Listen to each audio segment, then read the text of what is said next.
Ecco, oggi vi voglio parlare della Saviolina. Che cos'è la Saviolina? La Saviolina è una barca che rappresenta l'ultima modello di barca a vela con cui una volta i pescatori andavano fuori a pesce sostanzialmente. Dopo sono subentrate le barche a motore. E quindi si chiama Saviolina perché a Riccione, proprio di fronte dove è parcheggiata la Saviolina, c'è un hotel che si chiama il Savioli. È stato, chi non ricorda, il Savioli Spiaggia pieno di VIP una volta, e fu infatti proprio il proprietario che si prese la briga di prendere questa barca, che all'epoca si chiamava Nino Bixio, di restaurarla e di usarla per portare i turisti in giro a visitare il porto, a vedere le zone del mare di Riccione. Ecco, quindi è un monumento anche riconosciuto dal Ministero, questa barca. Quindi quando fate due passi, che mangiate un gelato o una frittura, andate sul porto e vedrete che lì dove c'è questa, diciamo, cunetta così, c'è ormeggiata la Saviolina, e guardatela perché è veramente un monumento, e guardate il documentario che così vi raccontiamo un po' la storia della Saviolina.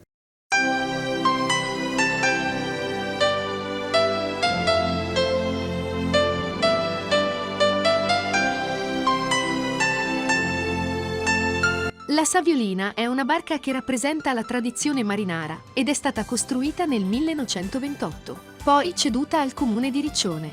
La Saviolina rappresenta uno degli ultimissimi testimoni di questa tipologia di barche adriatiche ed è, indubbiamente, l'esemplare più antico. Lei è figlia di due marinerie, infatti la sua costruzione fu commissionata nel 1926 al maestro Guido Rondolini di Gabicce e ai fratelli Michelini, anch'essi di Gabicce, considerati tra i più abili pescatori locali e conosciuti, a quei tempi, col soprannome di famiglia i Murot. Rondolini classe 1899. Fin da giovane si affermò per le sue capacità nel realizzare barche robuste e dalle linee eleganti. Siamo tra Romagna e Marche, lungo la sponda destra del fiume Tavollo che rappresenta il confine tra i comuni di Cattolica e quello di Gabicce, dunque tra le due regioni. Le marinerie dei due paesi, profondamente legate tra loro, condivisero infatti lo stesso tratto del fiume che fungeva per entrambe da porto canale. Ecco, è il 1928 quando c'è il varo della Nino Bixio. Fu varata a Gabicce col suo primo nome Nino Bixio. Nacque a tutti gli effetti come imbarcazione a vela, tuttavia la sua costruzione si pone alla fine di un'epoca, quella della vela appunto, motivo per cui la barca fu dotata da subito di un motore usato. Ecco, è una barca stabile, veloce e filante. La barca diede subito prova di essere brava, come dicevano un tempo i marinai, cioè dotata di ottime qualità nautiche, stabile anche con mare grosso, agile, filante e veloce, tanto da essere soprannominata la bicicletta. Fu adibita alla pesca delle sardine, i suoi proprietari, del resto, i Murot, erano considerati i migliori pescatori a Sarda di Cattolica Gabicce. Nel 1942 la Nino Bixio fu venduta e trasferita a Riccione, dove continuò a svolgere attività di pesca fino al 1958. La Saviolina è stata autoaffondata durante la guerra. Nel settembre del 1944, quando il fronte di guerra si trovava al fiume Tavollo, a pochi chilometri di distanza, anche la Nino Bixio venne autoaffondata, come accadde per quasi tutte le barche presenti nel porto canale di Riccione affinché non venissero requisite dalle truppe tedesche in ritirata. Restò sott'acquaci per una decina di giorni, prima di essere recuperata e rimesso in ordine. 1958 la Nino Bixio diventa la Saviolina. Il 1958 segna una data cruciale nella storia di questa barca ormai stabilita a Riccione. La Nino Bixio, infatti, venne acquistata da Severo Savioli, uno dei più celebri imprenditori turistici riccionesi, che la trasformò da peschereccio in imbarcazione da diporto destinata agli ospiti dell'Hotel Savioli Spiaggia, struttura simbolo della Riccione balneare e dello straordinario sviluppo turistico di quegli anni. Fu così che la nostra barca cambiò definitivamente nome e divenne la Saviolina. Ecco, c'è stato un altro momento difficile per la Saviolina, il secondo naufragio. Nell'8 giugno del 1964 una terribile mareggiata ha colpito Riccione.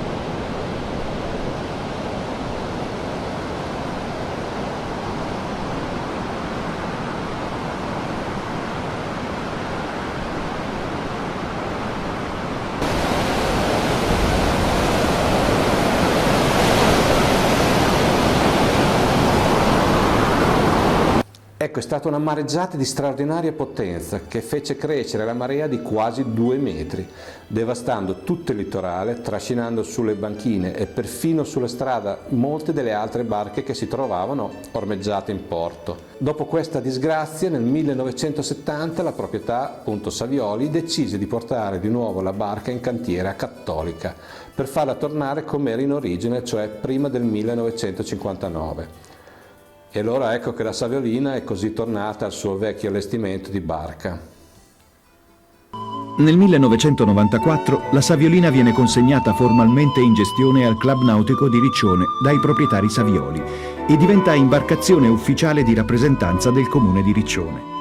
Prende inizio così un programma destinato alla manutenzione e alla valorizzazione di questa barca storica, messo in opera dallo stesso Club Nautico con il sostegno del comune.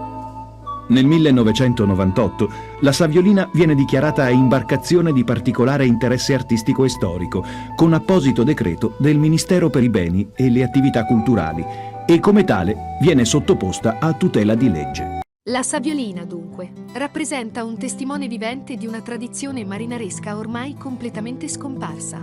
Le iniziative culturali lungo i litorali romagnoli portano i turisti a riviverle, quando la barca viene messa in mare. In particolare è diventata simbolo della marineria e della stessa città di Riccione. La barca documenta il passaggio di una economia fatta di pesca verso un'impresa turistica di eccellenza come è diventata Riccione. Quando andate a Riccione e fate un giro al porto, la troverete lì ormeggiata ad aspettarvi.